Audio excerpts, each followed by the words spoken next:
এই গ্রন্থটার নাম বলেন তো মুখ দিয়ে, বলেন এর নাম কি? মাশাআল্লাহ।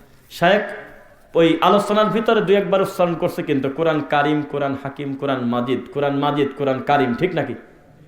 আজ পর্যন্ত এত বড় দামি সম্পদ কিতাব আকারে আল্লাহর এই মাটির উপরে এর চেয়ে দামি কিতাব আছে?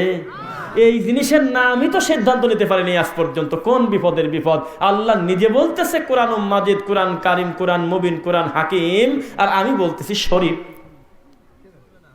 ছিল হলো আল মদিনাতুল মুনাওয়ারা, মক্কাতুল মুকাররমা। এইটা টানি চলে আসছে হলো মদিনা শরীফ, মক্কা শরীফ ও রওজা শরীফ। সারা দেশে খালি শরীফের বন্যা, কারিমের দাম নাই, হাকিমের দাম নাই, মুবিনের দাম নাই, ফুরকানের দাম নাই। এটা কি কষ্টের কিনা? জাতি এখনো পর্যন্ত তার রবকে, কোরআনকে তার যোগ্য জায়গায় রাখতে পারে নাই, এ জাতির ধিক। এবার আসেন, আপনি বলেন তো দেখি, আপনি মুহাম্মদ সাল্লাল্লাহু আলাইহি ওয়াসাল্লামের কাছে